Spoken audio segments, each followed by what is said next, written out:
Olá, boa tarde. Mais de 29 mil crianças e adolescentes no Brasil estão em instituições ou em casas de famílias acolhedoras, esperando para retornar ao lar dos pais biológicos ou encontrar uma nova família. De olho nessa situação, o Conselho Nacional de Justiça editou uma norma que aprimora o acompanhamento desses menores. E esse é o destaque do Jornal da Justiça, primeira edição de hoje. Vamos aos outros. Conselho Nacional de Justiça aprova ato normativo que garante atendimento nos tribunais de todo o país para pessoas sem acesso à internet. A decisão determina também que os tribunais promovam audiências de conciliação, de instrução e julgamento nas modalidades presenciais e mistas. Superior Tribunal de Justiça suspende decisão que anulou concessão de 52 linhas de ônibus em São Paulo.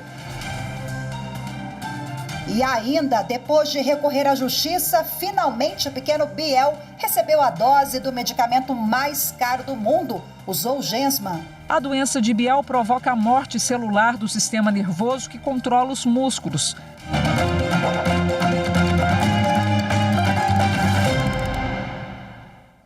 Com autorização da Justiça e coordenação do Ministério da Justiça e Segurança Pública, policiais civis de 9 estados cumprem desde cedo 11 mandados de busca e apreensão e bloqueio e suspensão de sites e aplicativos que captavam e transmitiam conteúdos de forma ilegal.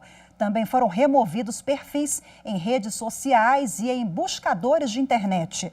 A ação integrada contra a pirataria conta com a colaboração das embaixadas dos Estados Unidos e do Departamento de Justiça do Reino Unido no Brasil. Até o momento, a força-tarefa derrubou mais de 334 sites e mais de 1.000 aplicativos que captavam e transmitiam séries, filmes, músicas e programas de televisão de forma ilegal. O Conselho Nacional de Justiça aprovou um ato normativo que determina que os tribunais disponibilizem atendimento presencial para cidadãos que não têm acesso à internet.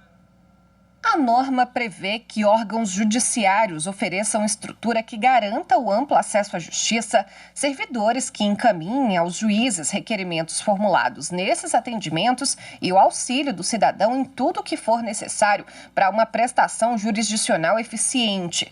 A decisão determina também que os tribunais promovam audiências de conciliação, de instrução e julgamento nas modalidades presenciais e mistas. O ato normativo levou em consideração parcela da população brasileira que não tem acesso à internet e que não estava buscando a justiça durante a pandemia da Covid-19 por essa barreira. Por causa da crise sanitária, a regra é que os horários de atendimento ao público sejam agendados para evitar aglomeração e distribuir melhor o fluxo de pessoas que circulam pelos tribunais. A recomendação foi aprovada por unanimidade no plenário do Conselho Nacional de Justiça. O presidente do Supremo Tribunal Federal, ministro Luiz Fux, divulgou uma nota à imprensa em que ressalta que a liberdade de expressão assegurada pela Constituição a qualquer brasileiro deve conviver com o respeito às instituições e à honra de seus integrantes, como decorrência imediata da harmonia e da independência entre os poderes. Ainda de acordo com a nota, o STF rejeita posicionamentos que extrapolam a crítica construtiva e questionam indevidamente a idoneidade das juízas e dos juízes da Corte. O Partido dos Trabalhadores apresentou uma ação ao Supremo contra um decreto de Santa Catarina que proíbe o uso de linguagem neutra de gênero em escolas e órgãos públicos. O partido aponta ofensa aos princípios da igualdade, da não discriminação e da dignidade humana. A ação no STF é contra o decreto de Santa Catarina, publicado no dia 15 de junho, que proíbe, em escolas e documentos oficiais, novas formas de flexão de gênero e números das palavras, como, por exemplo, o termo todes ou a letra X no lugar de O, na palavra todos. Para o PT, o decreto estadual não considera as mudanças sociais e que usar o termo masculino como neutro na língua portuguesa exclui inclui pessoas transexuais, travestis, não binárias e intersexo, ou que não se sintam abrangidas pelo uso do masculino como genérico. Já a justificativa do governo catarinense é de que a mudança da linguagem fere as regras gramaticais consolidadas no Brasil. O relator da ação é o ministro Nunes Marques. Diversos tipos de violência física e psicológica fazem parte do dia a dia de muitas crianças. Essas violências, por vezes, são aceitas pela sociedade como uma maneira de educar os filhos, mas podem ser traumáticas e repercutirem por toda uma vida. O Judiciário Gaúcho, através da Coordenadoria da Infância e da Juventude do Rio Grande do Sul, atua para coibir todas as formas de violência contra crianças e adolescentes e alerta para a importância da denúncia. O castigo físico é qualquer ação de natureza disciplinar ou punitiva aplicada com o uso de força física sobre a criança ou adolescente, que normalmente resulta em sofrimento ou lesão. Já o tratamento cruel ou degradante é caracterizado pela humilhação, ameaça grave ou ridicularização. A violência contra criança e adolescente, especialmente aquela realizada em forma de castigo físico, humilhação, intimidação, ela acaba tendo uma aceitação social, especialmente porque ela é considerada como uma forma de educar, né?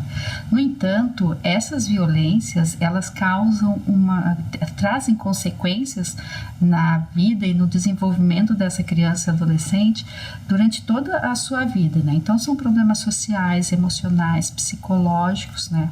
E cognitivos. Isso nos faz pensar, né, sobre a violência adotada como método e, notadamente, como método pedagógico. Isso é um absurdo. Que só produz sofrimento, produz dor no sujeito e até mesmo afeta o seu desenvolvimento psíquico, gerando sofrimentos psíquicos ao longo da vida, não apenas a dor daquele momento, e jamais poderá produzir uma sociedade saudável, porque os comportamentos violentos absorvidos nessa experiência dolorosa, eles tenderão a ser reproduzidos pelas vítimas como modelo incorporado de prática de relacionamento. Essas atitudes que antes poderiam ser vistas como forma de educar os filhos, hoje podem ser consideradas crime. Há 7 anos, em junho de 2014, foi sancionada a Lei Menino Bernardo. Ela altera o Estatuto da Criança e do Adolescente e estabelece o direito de serem educados sem violência. Além disso, determina a capacitação de profissionais da rede de proteção para que eles atuem de forma eficaz na prevenção, identificação e enfrentamento de todas as formas de abuso. Sempre é triste e doloroso lembrar dos motivos da edição da Lei Bernardo. Instituir uma semana de reflexão, de pare contra a violência, temos outras formas de acolher e de educar, é fundamental para que nós transformemos essa plataforma cultural de uma cultura de violência, de guerra, de confrontos, de conflitos, de oposições, para transpor a nossa civilização para um patamar de cultura de paz. Nós temos tanto os profissionais que trabalham com isso, quanto as famílias, trabalhar de forma que esse tipo de violência seja banido, né? E que essas crianças e adolescentes, de fato, elas sejam protegidas dentro do seu desenvolvimento e que elas possam usufruir desse espaço de lazer, de cuidado, de educação, mas sem sendo expostos a situações de violência física, psicológica e até mesmo sexual. Em caso de suspeita de violação de direitos de crianças e adolescentes, denuncie pelo Disque 100 ou procure o Conselho Tutelar.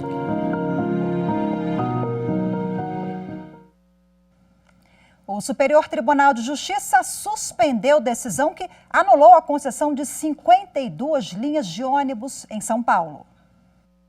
O presidente do STJ, ministro Humberto Martins, suspendeu decisão do Tribunal de Justiça de São Paulo, que declarou a nulidade de um contrato firmado entre o município de São Paulo e a empresa Mob Brasil Transporte para operar 52 linhas do transporte coletivo público de passageiros. O ministro destacou que, ao desconsiderar a legalidade do ato administrativo, o judiciário substituiu o executivo, interferindo na política pública de transporte de passageiros, além de colocar em risco a ordem pública e a economia do município. No âmbito de uma ação de desapropriação da Mob Brasil em desfavor de duas empresas donas do imóvel, o Tribunal Paulista declarou de ofício a nulidade dos contratos e aditamentos firmados entre o município e a concessionária do serviço público. Foi considerado que uma ação direta de inconstitucionalidade reconheceu a irregularidade da lei municipal que disciplinava o prazo dessas concessões, o que justificaria a providência de declarar os contratos nulos. Mas o ente municipal entrou com embargos, alegando, entre outros pontos, que não participou do processo e que a discussão sobre a rigidez da concessão deveria ser discutida em outra ação. Após a rejeição dos embargos, o município entrou então com pedido de suspensão de liminar e sentença no STJ, sustentando a impropriedade da decisão do Tribunal Estadual por ter tratado de matérias que não poderiam ser discutidas na ação de desapropriação. Ao analisar o pedido, o ministro Humberto Martins salientou que o judiciário não pode atuar sobre a premissa de que os atos do executivo são praticados em desconformidade com a legislação. O ministro observou que não cabia ao Tribunal de Justiça de São Paulo, de forma proativa, declarar a nulidade do contrato e ressaltou que o cumprimento da decisão proferida no âmbito da ação direta de inconstitucionalidade pode ser objeto de apreciação pelo Judiciário, desde que em uma ação autônoma com a participação da Prefeitura. Ao suspender a decisão do Tribunal Paulista, o ministro disse haver risco de perigo da demora inverso, porque a nulidade pode levar à paralisação dos serviços, prejudicando todos os usuários do sistema de transporte público. E você vai ver a seguir: Conselho Nacional de Justiça edita norma para o acompanhamento de crianças e adolescentes que se encontram em situação de acolhimento. Os detalhes daqui a pouquinho, eu volto já.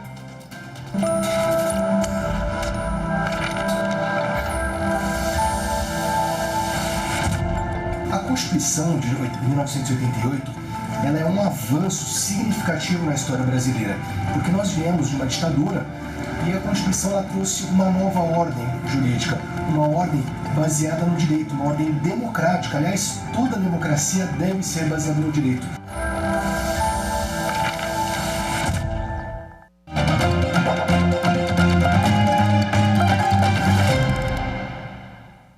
O Supremo Tribunal Federal abriu inscrições para a escolha de 2 novos conselheiros do CNJ.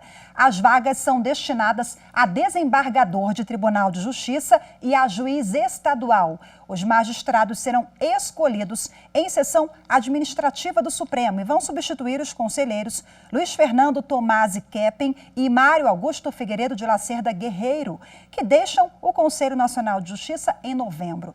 Os interessados devem se inscrever no site stf.jus.br/vaga CNJ e enviar currículo até o dia 19 de julho.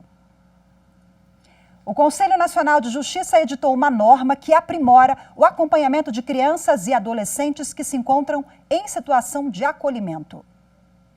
Segundo dados do Sistema Nacional de Adoção e Acolhimento, mais de 29 mil crianças e adolescentes no Brasil estão em instituições ou em famílias acolhedoras, esperando para retornar para a família biológica ou encontrar um lar definitivo.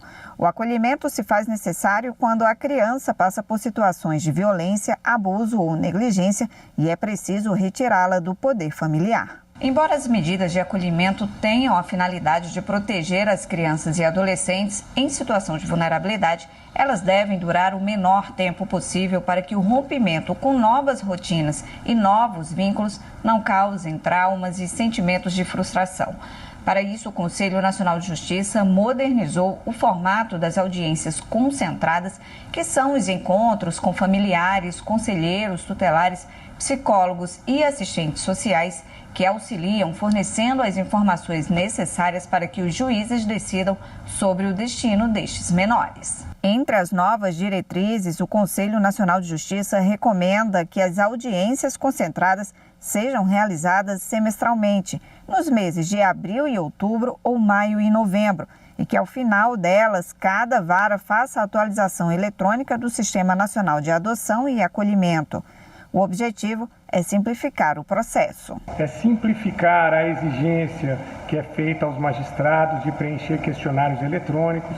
Isso agora se torna mais simples com a só obrigação do preenchimento do Sistema Nacional de Adoções, com os dados sobre essas crianças. E o mais importante, ele traz aí um checklist, um roteiro para o magistrado para facilitar a compilação dos elementos mínimos que devem ter cada um desses processos de medidas protetivas para a criança e adolescente. E para detalhar o assunto, eu converso agora ao vivo com a conselheira Flávia Pessoa, que é presidente do Fórum Nacional de Infância e da Juventude do Conselho Nacional de Justiça. Seja muito bem-vinda, doutora Flávia. Boa tarde para a senhora. Olá, boa tarde. Boa tarde. De que forma, na prática, esse provimento, que é o de número 118 de junho, ele aprimora esse acompanhamento de crianças e adolescentes acolhidos? A ideia dessas audiências concentradas é justamente que o juiz tenha um contato pessoal com essas crianças que se encontram acolhidas em instituições. O ECA e a própria Constituição já prevêem que o acolhimento ele deve ser excepcional e ele deve ser temporário. E o ECA ele prevê avaliações, que essas avaliações devem ser trimestrais, mas de forma documental. A grande importância das audiências concentradas é justamente essa presença física do juiz, acompanhando, ouvindo e, como foi dito aí na reportagem, o mais importante é que esse novo provimento, o provimento 118, ele trouxe novas regras que integram o Sistema Nacional de Adoção às audiências concentradas. Então, foi feito um checklist. Cada juiz, ao fazer, ele tem a obrigação de fazer audiência concentrada, né, uma vez por semestre, né, a cada 6 meses em datas pré-determinadas, ele próprio estabelece isso em conjunto com sua realidade local, mas ele tem um roteiro a seguir para essas audiências concentradas. E justamente o que o CNJ procurou foi que fizesse essa sequência de audiência de uma forma mais uniformizada possível. Então, a ideia do CNJ foi essa, ao editar o provimento. Iniciativas que vão de encontro ao mote principal, né, da gestão do presidente Luiz Fux, à frente do CNJ, me refiro a direitos humanos, garantias fundamentais, esse olhar diferenciado com as crianças, com os adolescentes, com direitos consagrados na lei maior do país, né? Exatamente, o ministro Fux tem toda essa atuação na área dos direitos humanos e a Corregedoria Nacional de Justiça, que editou o provimento, também pensando nessa temática, particularmente temática da infância, e que o CNJ também tem um Fórum Nacional da Infância e da Juventude que participou, né, auxiliou nessa edição do provimento também. Bom, voltando ao provimento 118, nós estamos falando muito sobre as audiências concentradas. A Carol explicou na reportagem que essas audiências, elas envolvem uma equipe multidisciplinar, né? São psicólogos, agora o magistrado que estará lá pessoalmente também, enfim, mas as audiências, elas são individualizadas com os menores, não é isso, doutora Flávia? Exato, a ideia da audiência. A ideia da audiência concentrada é que o magistrado compareça lá ao local do acolhimento. Neste mesmo dia, o magistrado, previamente, e isso está previsto lá na resolução, ele deverá ter acessado cada um dos processos sobre a responsabilidade dele, em que tenha crianças acolhidas naquela instituição. Então, ele já vai sabendo, todas as crianças que estão ali, já são convocados os pais, a Secretaria de Educação, a todos os entes governamentais relacionados, os conselhos tutelares também. E é uma grande audiência em que se ouvem as situações, que várias vezes essas situações são parecidas, né, problemas eventuais no acolhimento, e isso faz com que um ajude o outro, né, nessa condução aí da audiência. Depois que encerra essa grande audiência concentrada, o juiz, ele em cada processo e de forma individualizada, ele apresenta a sua conclusão ali do que ocorreu e, eventualmente, a expedição de alguma determinação judicial particular para o caso daquela criança ou adolescente. Mas a audiência tem esse nome concentrado justamente pela unificação de um atendimento globalizado dentro daquela instituição. E sempre tentando ali minimizar os impactos de um acolhimento quando ele se faz necessário, né? Não posso finalizar sem antes falar do FONINGE, é esse o nome do fórum, né? A senhora como presidente desse fórum, desse foco de atuação do CNJ voltado a crianças e adolescentes, eu queria que você falasse especificamente sobre as expectativas e as ações desse grande fórum, que inclusive resultou já, uma ação do fórum, é o Provimento 118, né?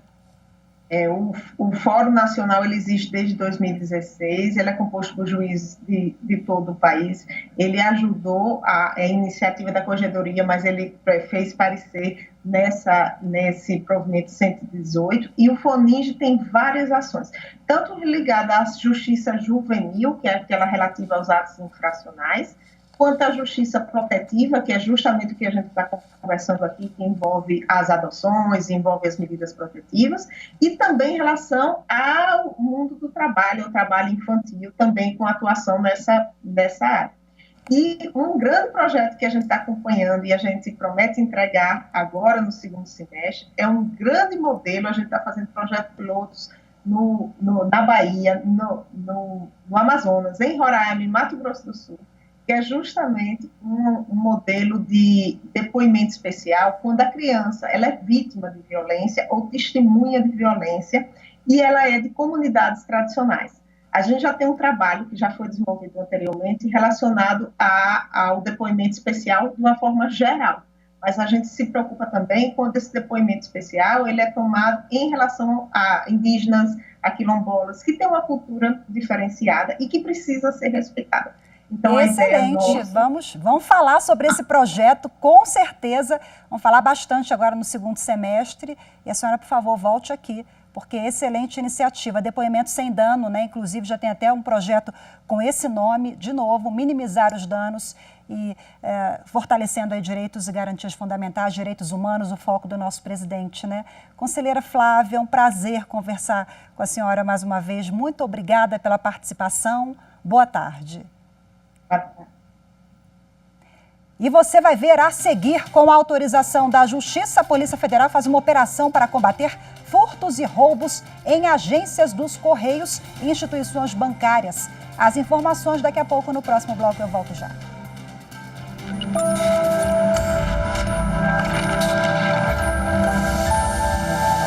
Aquele Brasil que existia no processo constituinte é totalmente diferente do Brasil que a gente tem hoje, graças à nossa Constituição. Claro, ainda temos muito a crescer, nós temos muito a melhorar, mas não podemos dizer que temos um país totalmente diferente após a publicação da Constituição Federal de 88.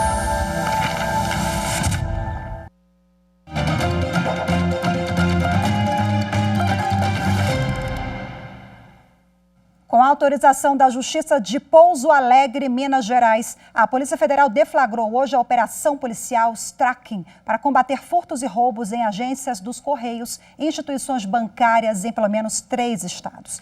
Essa investigação começou em 2018, após uma tentativa de roubo na agência dos Correios de São Gonçalo do Sapucaí, em Minas Gerais. Bom, a polícia apurou que as agências em 3 cidades de São Paulo e uma em Goiás também foram alvo dessa quadrilha. A polícia cumpre hoje 4 mandados de prisão temporária e 6 mandados de busca e apreensão em 3 cidades do estado de São Paulo: Várzea Paulista, Campo Limpo Paulista e Praia Grande. Os suspeitos estão sendo investigados por crimes de furto qualificado, roubo e associação criminosa, cujas penas somadas chegam a 25 anos de reclusão. O Tribunal Regional Federal da 2ª Região, com sede no Rio de Janeiro, revogou prisão preventiva do pastor Everaldo para medidas cautelares com uso de tornozeleira eletrônica. Bom, o pastor responde processo por suposta participação em organização criminosa no Rio de Janeiro. A defesa do pastor Everaldo pediu a revogação da prisão e a revisão da fiança, estipulada em R$1 milhão.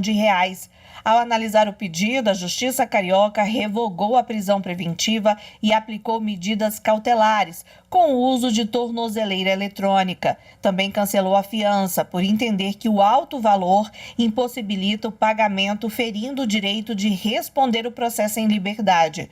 O pastor Everaldo está preso desde agosto do ano passado. Ele foi apontado como integrante de um esquema de corrupção em contratos públicos do governo do Rio de Janeiro, na mesma investigação que resultou no afastamento de Wilson Witzel do cargo de governador. E agora a gente termina o jornal com uma ótima notícia. O pequeno Biel, de 1 ano, que sofre de atrofia muscular espinhal, recebeu ontem a dose do medicamento mais caro do mundo, a Zolgensma. A família comemorou a aplicação do medicamento. Gente, concluído a dose da vida. Amém! A doença de Biel provoca a morte celular do sistema nervoso que controla os músculos. Atinge 1 em cada 10 mil bebês no mundo. A única alternativa para quem tem a doença é o tratamento com o Zolgensma, considerado o remédio mais caro do mundo. Para conseguir o medicamento, a mãe de Biel fez campanha nas redes sociais e recorreu à justiça. Biel chegou a ficar internado por semanas por causa de complicações da doença. No final de maio, seguindo a decisão do Judiciário, o Ministério da Saúde liberou o valor de R$ 11.303.300 para a compra da medicação.